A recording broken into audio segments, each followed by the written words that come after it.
Welcome to the Business Miracles Podcast. I'm Heather Dominick, founder of BusinessMiracles.com and author of the book Different, The Highly Sensitive Leadership Revolution, found at differentthebook.com. Since 2010, I've been training highly sensitive entrepreneurs and leaders from around the globe to work less while making more, impact and income, by doing things differently. I'm so glad you joined me. Listen in and get ready. Get ready for a shift in the way you view yourself, your work, your life. A business miracle. This is a Course in Business Miracles podcast, episode 167, Building Your Business Part-Time, Part 3, featuring highly sensitive entrepreneur and leader, Monica Kina. In this special 3-part episode series, you'll be hearing more about my own story of first starting my business part-time to now having been self-employed full-time for 20 years, as well as also hearing from select highly sensitive entrepreneurs who are currently creating business success while working their business on a part-time basis, all with impact, more income, and less effort. In today's episode, I am just so excited to be sitting down and connecting with Monica Kina. Monica is owner and founder of Get It Done Fitness, which she also exquisitely balances with a very demanding full-time career as a paralegal gaming administrator for one of the top 100 law firms in the United States.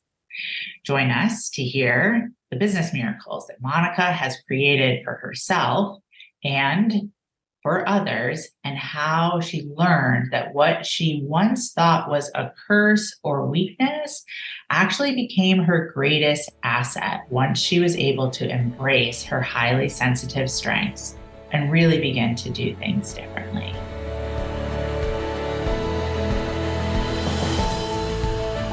Monica, welcome to the Business Miracles Podcast. Thank you. Thank you, Heather. Thank you for having me on today. I can't tell you how excited I am. Awesome. I am just as excited. So before we dive into the details of part-time and the amazing work that you're doing in your full-time career as well, I think I'd love to start just by talking about that moment or when there was a shift around what you once thought was a curse and a weakness, and what has actually become one of your greatest assets when it comes to being highly sensitive. So would you be willing to dive in there? Absolutely. Yeah. Well, it kind of goes back really far to probably the first time I heard you on a podcast speaking and learning that what I thought was something wrong with me was really that I was just a highly sensitive person. And I was so intrigued by hearing you speak about what a highly sensitive is that I looked into it more and realized, like, oh, this is me. This is not a curse. This is who I am. You know, when you're younger and you're immature and you don't understand all the feelings that you have, and then you go into the business world or you grow up, you don't realize that some of these things that you were maybe once ashamed for really are your greatest strength. Like, for instance, being able to read a room or understanding what people are feeling when they're sitting next to you. But as opposed to me absorbing the energy and taking it negatively, what you taught me to do through our course is that I can feel their feelings without becoming them. Yes. And I think that was a really big shift for me. So learning I was highly sensitive was absolutely the first part of it. And then learning how to cope with some of the things that, we say are coping mechanisms as a highly sensitive, and using and being able to, shift that part of me also. And, but really learning what my strengths were, which is mostly connecting to people. And I've learned the value of how important that connectedness is, and understanding of others is, not just, in business, but also personally as well. Absolutely. Absolutely. And I'm so glad that we're diving right in here. And especially when it comes to, as a highly sensitive, really being able to feel what others are feeling. But like you said, and as we really do teach in the training program, learning how to go from absorbing, taking into your nervous system what other people are feeling, to actually using it to create deeper connections. And the reason why I love it that we're diving in here is especially because between both your business and your work in one of the top 100 law firms in the United States, those are two really challenging areas. Your business is in the area of fitness. And stereotypically, that's all about like tough it up, right? Push it through and really be able to like disconnect from a feeling state, right? Often to the detriment of the athlete. And then, of course, everything that is stereotypical when it comes to corporate America. And yet you have so beautifully, so exquisitely learned first and foremost how to make that shift and then really use it in service to your clients and your business, and use it in service to your role at the law firm. So I would love for you to maybe talk a little bit about maybe an example, right, of how you use that connectedness, strength, and ability in your business or the law firm, or maybe a little bit of both. Yeah, sure. I mean, it may not seem like there's a connection, but there is a connection. Yes. When I'm training, the women I train mostly are women professionals. Most of us have full-time careers. Also, why we train at like 5:15 in the morning, before everything gets started in the day. But and then most of us are going on to other parts and aspects of our life. But the same principles apply to both, right? Like the most important thing you need to do at work and the most important thing you need to do with fitness is, number one, you have to show up. You have to be there, and maybe not every day you're 100%, but you're there. And the other part of it too is also the consistency of just being consistent, just being showing up, showing your other teammates, your other girls that you're working out with, like, I understand we're busy. I'm here too. Mhm.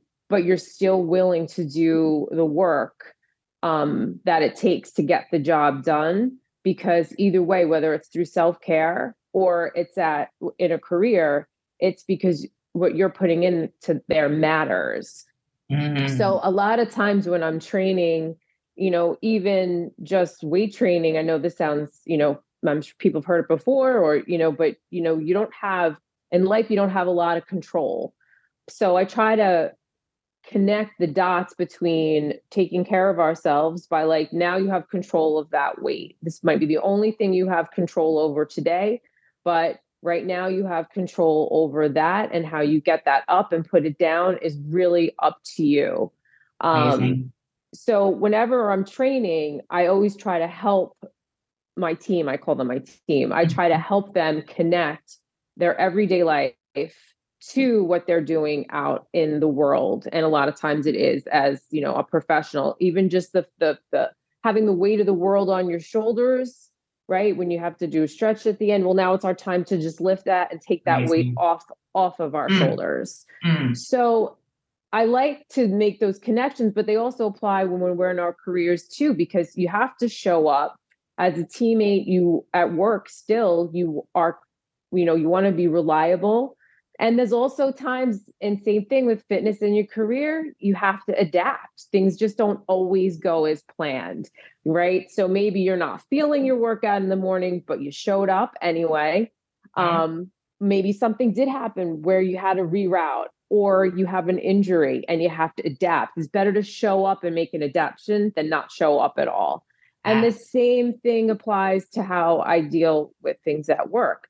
I work for lawyers, and I'm kind of a liaison between the paralegals and the attorneys. And every day is something different. You come in, You think your day is going to be one way, and then something happens and you have to reroute. You have to learn to adapt, and you have to learn not to always get upset about it either. So I think the fitness kind of and the work strategies for me have gone hand in hand, and they connect. And I think that self-care, also having that moment to yourself in the morning with a bunch of women who have something in common with you, and then moving on, to your day where you all understand, maybe I'm tired because I worked late the night before, but you still show up, for each other in the morning. Amazing. Amazing. This is tremendous. So I'm hearing not only this like beautiful synergy connection between the work that you do in your business, with fitness and service to your clients, or as you like to call them, your team. Love that. And then also when it comes to your career in the law firm, really hearing that synergy. But what I'm also hearing is so much of your application of the teachings and the trainings from the Highly Sensitive Leadership Training Program, because I'm sure as some are listening to you, they're probably like, oh my God, like, how does she do this? Like, this sounds so overwhelming to be able to do both. But yet, I really had a seat of witnessing and watching you really truly grow into your highly sensitive strengths and own your highly sensitive leadership by actually being in both the business and the law firm. And you and I are recently talking about how applying your highly sensitive leadership to the work in the law firm not only has supported the business, but I've really seen it again support you and your growth. So I wonder if you could talk a little bit about that, and specifically again to those listeners who are like, how does she even do that? Like, I'm sure Monica can't be highly sensitive because she would just be like a pancake on the floor if she's actually doing all these things that she says that she's doing. But you are highly sensitive. We know that. And you are really thriving. We know that. So what aspects maybe of your highly sensitive leadership training help you to be in this thrive space between the two? There's a few that stick out. The major one that sticks out is your training basically on the both and how there is something inside of human beings that we think it's kind of that all or nothing. That's right. Or that either or in life. Like you're either, I'm either working for the law firm or I either have a business on the side or a business, excuse me. Yes. And that it can't be that I am both an entrepreneur and also want to have a career in a professional setting. Yes. But I've learned that due to my highly sensitive nature, I am actually thriving with the both and, because I get to use those highly sensitive strengths, each one kind of differently in both settings. Yes. And it really has, I feel like the training itself on that with like, I don't have to make a decision. I can actually make one of these work, and I can make it work for me. And the best part is it doesn't have to feel so hard. Because people appreciate that little bit of effort that you put in, like that you think it's a lot, but you want to put in more, but they appreciate that effort that you're putting in, so like my fitness group, they want to just work out. They want to work out and they want to be done with it, hence get it done. They want to go on with their day and they want to move into their setting. And the same thing, like when it comes, to work, like it's a little more lengthy. There's a lot more that goes into my day, because it is longer. Yes. But I can have both. One is the outlet, but I'm also able to be creative at the law firm too, using my highly sensitive strength. So I think that was a big one, is learning that you don't have to just be either or. You just kind of have to navigate what works for you. And that's the big thing too. It's what works for you. It's not what society tells you is going to work or what they want you to do. It's what what works for you. And that's that intuitive strength, right? The Yes. intuition of listening to what your heart is telling you, what your gut Yes. is telling you, and not necessarily going with what your head may be telling you, or with society, or your husband, or your best friend. Yes. It has to do with what works for you. So that was huge. And we do have that training too on how to manage difficult conversations, because I Right. really wouldn't be in this position if I didn't have those conversations of, hey, I think I have more to offer, or hey, I would like to do X, Y, and Z. And then when you're given that role, to be able to just run with it in your strengths as well, as opposed to kind of hiding who you are. And once you don't hide in one aspect of your life, which a lot of highly sensitives do, That's right. then you're able to just be who you are in all aspects. And and that's when you thrive. Yes. Oh my gosh. I have chills. So beautifully said. And really at the heart of what I hear you speaking to is the teachings that I share around your highly sensitive, essential self, and knowing who that really is and what each highly sensitive needs in order to be able to thrive. And it's going to look different for each of us. And and your experience is truly a testament to that, because I actually watched your stress level go so far down when you actually chose to do both the business and the law career. And I see and hear the key being that you didn't just choose a full-time job that wasn't a match for you. It also didn't fall into your lap as like this automatically aligned position. You were willing to have difficult conversations along the way, difficult conversations with your spouse, difficult conversations with people at the law firm, to craft that full-time position, as you said, to really align with who you are. So you've literally created like this beautiful both and, as you said. And again, I've watched your stress level go down. I've watched you, ironically, have more time for your family, right? And really create this amazing harmony experience. Now, of course, we all have our, blips and blips every day, like, Monica's not waking up and, being fed by fairies or anything like that. Like, we're not, pretending that it isn't, real life. Yet I am really emphasizing that you really put in the real work, utilize the training program to get clear on what you needed for yourself and be willing to create that. And it's amazing. It's inspiring. There's so many people who are benefiting, your clients, your team, as part of the work that you do, and Get It Done Fitness. But also, this law firm is so lucky to have you. And the ways that you bring your unique perspective as a highly sensitive leader, I've just watched it over and over and over again. So just really bowing to you and your willingness to, again, show up in the world as your highly sensitive, essential self. I'm sure others are going to want to just know more about you and how you are doing all of this in the world. So where can listeners, find out more about you, whether it's Get It Done Fitness or just anything else that you'd like to share?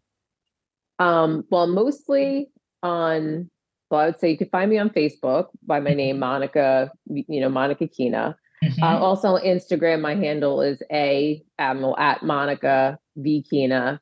Mm-hmm. And you can email me also if you're interested in the fitness program at Get It Done Fitness NJ, as in New Jersey, but NJ at gmail.com. So that's Get It Done Fitness NJ at gmail.com.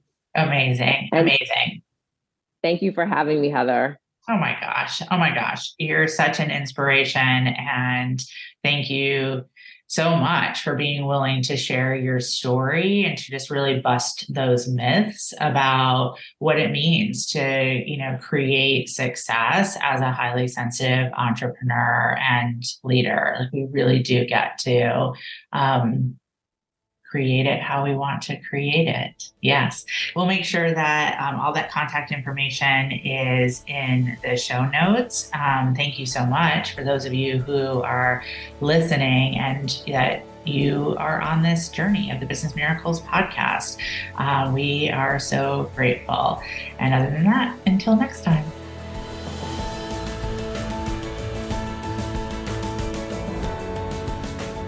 Thank you for being a part of this Business Miracles podcast episode and for beginning to dip your toe into the journey of highly sensitive leadership training. If you are ready to truly use your sensitivities as strengths in all parts of your work and life, I invite you to connect for a one-on-one chat. You will experience being deeply listened to, and together we'll get a sense of whether the highly sensitive leadership training programs are the best next step for you and your highly sensitive journey at this time. Just go to www.claritycall.com to schedule a conversation. We so look forward to connecting with you. Talk to you soon.